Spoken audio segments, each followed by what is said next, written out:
This is exactly what I wanted to show you. So check out those rocks.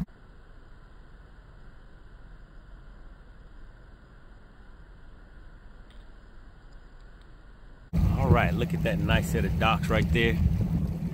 It's always a good idea, if you have fished your way back into a cove, to go ahead and turn on your side imaging down scan and your sonar and just start scanning on your way out. Look at that. Never know what you will find, guys. You can see all those cinder blocks and everything in there.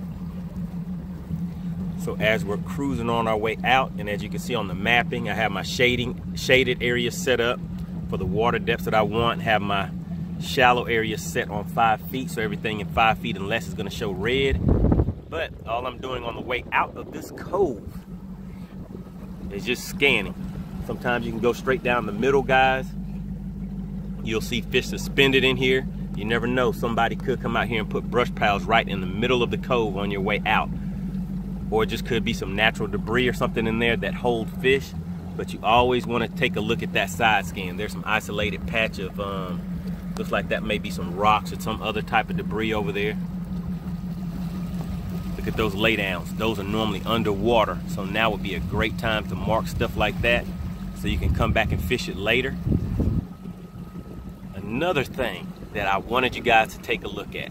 Let's see if I can zoom in on it for you. Look at that bank over there. See that small chunk rock?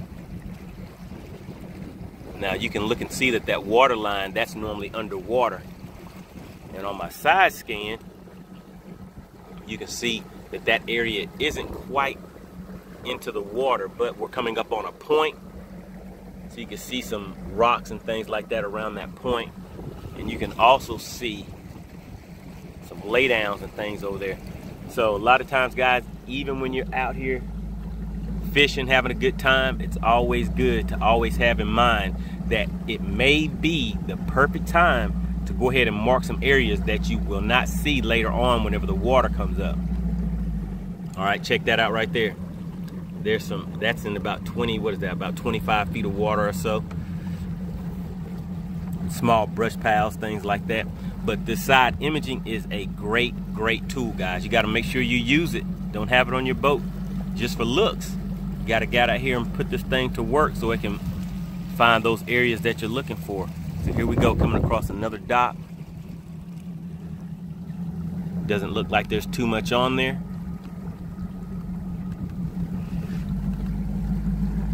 But hey, you never know. So it's always worth the quick 5-10 minutes of time. All right, let me show you guys this right here. Now you see this coming straight through this water column, and it kind of branches off on each side. So what that is a ditch, a shallow ditch that's coming in here, and it kind of branches off to the left and the right. Looking over there, you can't even tell that that ditch is there. Look at that road bed. There's a road bed right there coming into the water, guys. Let's see if my side scan will pick that up. If it comes out far enough, it will. Nah, did not pick that up. But visually, you can see it. Take some time to come back and scan areas like that. And a lot of times, places like that, there's another big ditch, guys. And that one, you can see timber and things like that in there. I don't see any fish in there right now. But like I said, it's always good to mark areas like that so that you can come back later and take a look at it.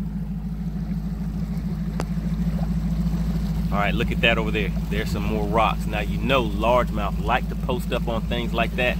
Right now, again, it is out of the water. But sometimes whenever the area is out of the water, that does not mean that it doesn't extend another 10, 20, 30 feet down into the water. And the perfect way to find out is to look on your down scan. I mean, I'm sorry, on your side scan. All right, so there you go. So you can see that there's that bank where I just pointed at and showed you guys. And you can see the rocks come out into the water column. And that's far enough to get some largemouth. Sometimes those things get very, very shallow. So if you can get in there at 1 foot or less, sometimes you can get in there and catch those largemouth, guys. All right, there's another area right here. So that is a rocky point. And You can see the way that that's set up. That's definitely always under the water. Well, not always, but most of the time that will be under the water. So if you come back whenever that water level gets up, and look, this is exactly what I wanted to show you right here. This is exactly what I wanted to show you. So check out those rocks that still come way out into the water.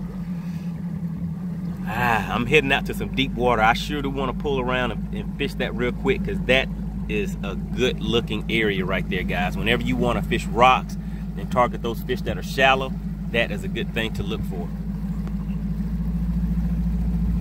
All right, guys, hope that information helped you out. Let me go ahead and show you the settings that I have on here. And remember, these are the settings that I have today. Sometimes within one day, I will go and change my settings several times depending on the water column, water clarity, water depth, things like that, and what I'm targeting for that day. But there you go, guys. That is what I have my settings set up for on this side imaging. Hope that has helped you out. Make sure you guys subscribe to the channel. Just want to keep pushing out some valuable information that will help you guys out on the water. All right, guys, appreciate the support. I will see you on the next video.